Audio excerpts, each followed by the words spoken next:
If you own already a GH6, is it worth upgrading to the GH7? Or if you're new to the Lumix world, which of the two cameras should you buy?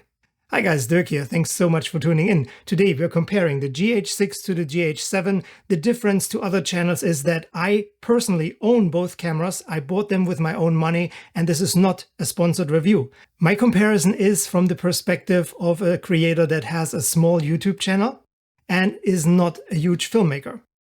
And let's start with the price.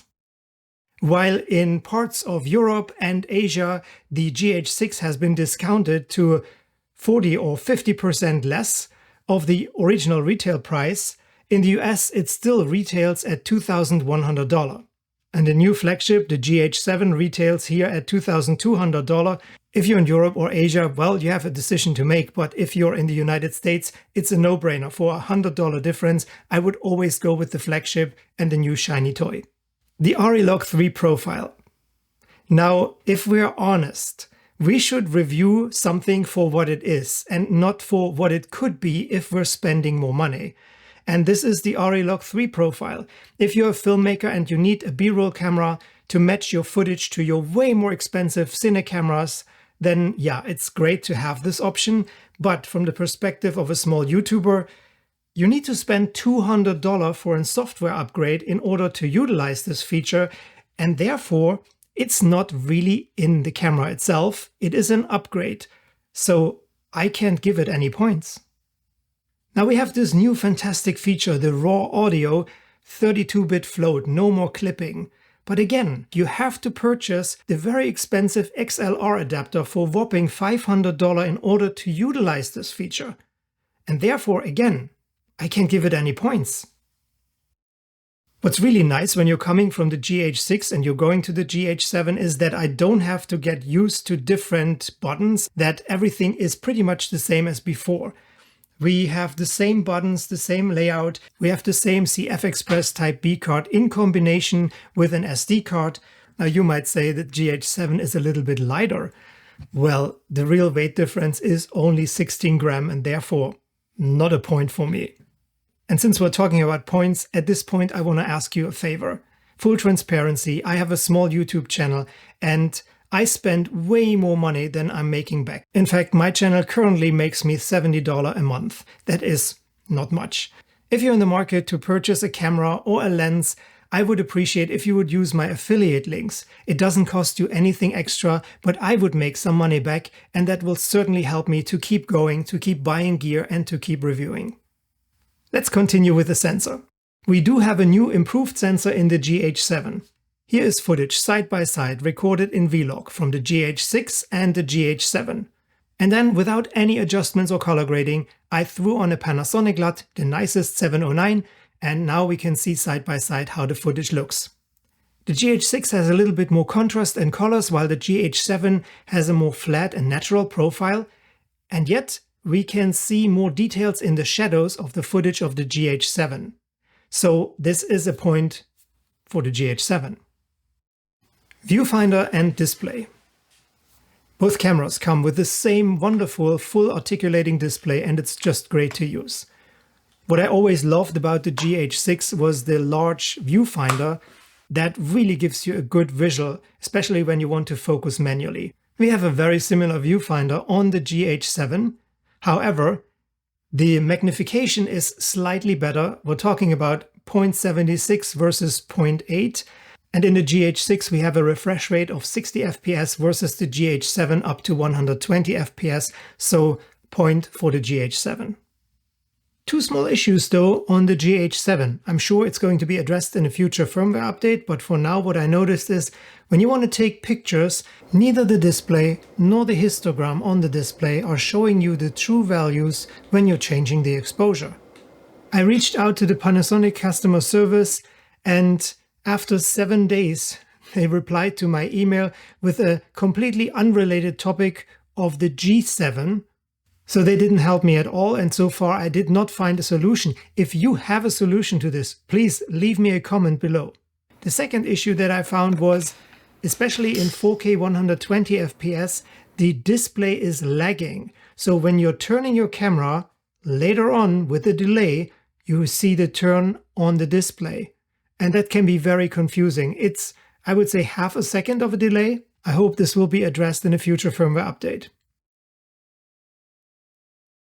Batteries. Both camera bodies function with the same type of battery, the DMW BLK22. I really expected from the new Venus engine processor that it is more energy efficient, and I tested both cameras side by side, recording in 5.8K 30 FPS.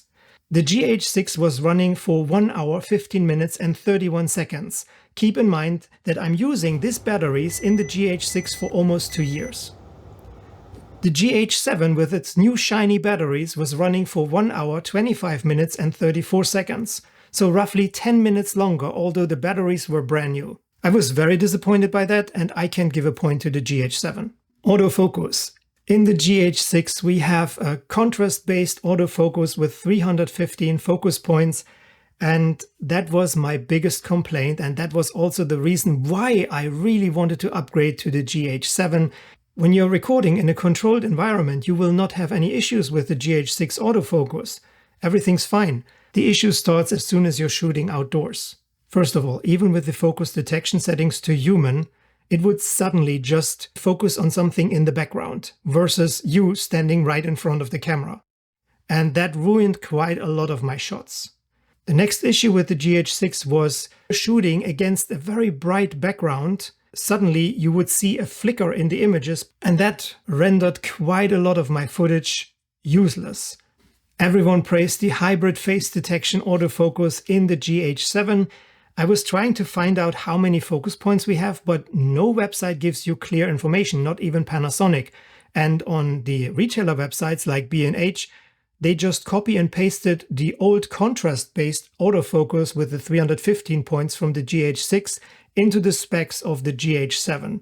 So I heard it has 779 focus points, but I'm not 100% certain on that. The autofocus in the GH7 is slightly better, but it also failed me from time to time. And I was a little bit disappointed about that. I did not see that coming. Still, it is an improvement and point for the GH7. One of my subscribers asked me, Dirk, why did you not get simply the cheaper G9 Mark II instead of the more expensive GH7? Well, there are two features that I really like about the GH models. Other than the G9 Mark II, the GH models have a slot for a CF Express Type B card. And B, both of these bodies have active cooling, and I live in hot Florida. And when I'm filming outside, you will never see an overheat warning from any of these bodies. You can run them for hours and hours, even 5.8K 30 FPS. No problem, while you can overheat the G9 Mark II.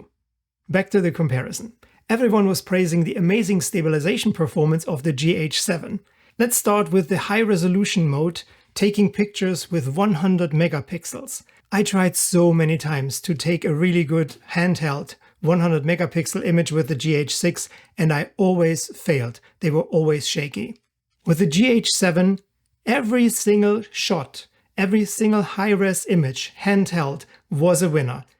Clear details, no shaking, no blur. Fantastic. Clear point for the GH7. The results were not as clear in video mode.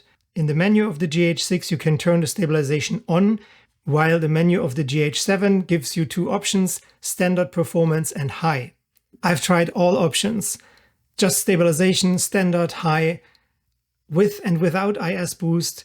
And yes, the stabilization is a bit better in the GH7, but it's not as dominant as I was hoping it would be. These were the 10 points that matter to me as a small creator, a small YouTuber most. Of course, if you're a filmmaker, you have different needs and you will evaluate other features differently. But from my perspective, I have to say now honestly that I think I didn't need the upgrade. The GH7 is a very desirable camera, but if I would have to start all over, I think the GH6 is completely fine for my needs. Well, friends, and this concludes my little comparison. I know many of you will be mad at me because I'm not praising the new flagship, but like I said, I'm not sponsored and I own both cameras. I tested them really hands-on in the field, and this is my take. from a standpoint of a small creator. Thanks so much for watching this. Let me know your thoughts in the comments below. I can't wait to hear back from you. Till the next time, stay safe, stay tuned, and take care. Bye for now.